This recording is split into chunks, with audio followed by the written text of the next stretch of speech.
Alright guys, sa mapagpalang araw sa inyong lahat, isang maulan na umaga at gabi sa inyong lahat. Andito na naman ang ating ka-Rob Trip. Ito ang weather report ni Rob Trip reaction video, mga pag-ulan dahil sa bagat. Ayan, pagpapatuloy pa rin mararanasan, signal number 1 nakataas dahil kay Hana. At panoorin po natin patuloy ang na makakaranas ng mga ulan. Maraming lugar sa bansa dahil sa epekto ng hangin ng habagat. Pinamataling ng Typhoon Hana at dalawang bagyo sa labas ng Philippine Sea at responsibility. At panoorin po natin itong sa TV ang weather report at dito kay ka-Rob Trip reaction video. At maraming salamat. Panoorin po natin and no further ado, let's get it on. Pinalalakas ng 3 bagyo ang habagat na nagdadala ng mga pag-ulan sa ilang bahagi ng bansa. At para bigyan po tayo ng update sa magiging lagay ng panahon, makakaparehan po natin si Miss Veronica Torres, ang weather specialist ng Pag-asa Weather Forecasting Center. Magandang tanghali po, ma'am. Magandang tanghali din po sa inyo, pati na rin po sa ating mga taga-subaybay sa UNTV po. Opo, ma'am, yung po bang gaano po ba nakaka-impluwensya ngayon itong 3 bagyo na ito na sinasabi at dito po sa habagat, ma'am?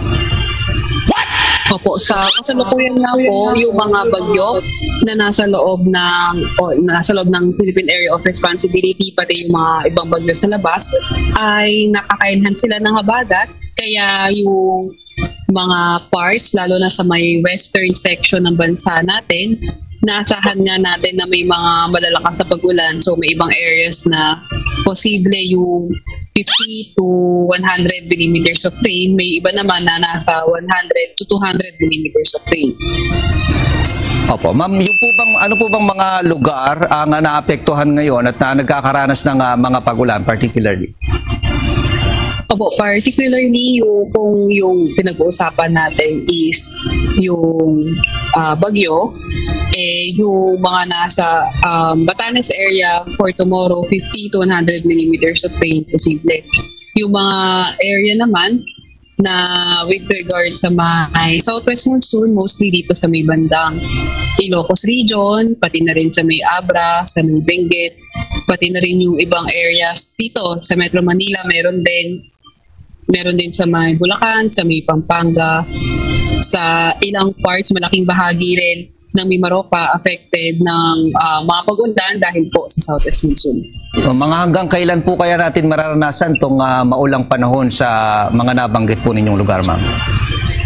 Opo, kung sa may dito sa Metro Manila, kasi sa ating 5-day weather outlook, posible pa rin na maging maulan hanggang sa dulo na ating weather outlook. Pero kung dito naman pag sa may bandang Southern Luzon, posible hanggang around September 5 na maging maulan, which is until around Tuesday.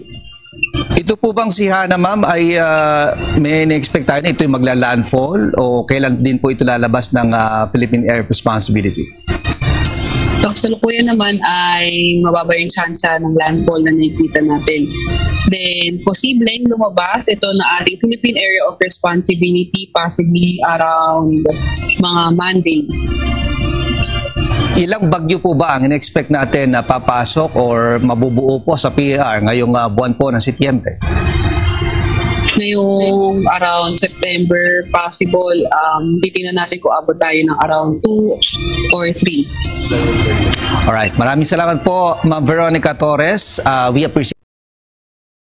Alright guys, yan, napakinggan natin ang weather report dito sa ANTV. At ayon sa State Weather Bureau of Pag-asa, maaring tumagal hanggang sa susunod na linggo ang masungit na lagay ng ating panahon. At maraming salamat at no further ado. At maraming salamat sa inyong lahat at keep safe and healthy and peace out.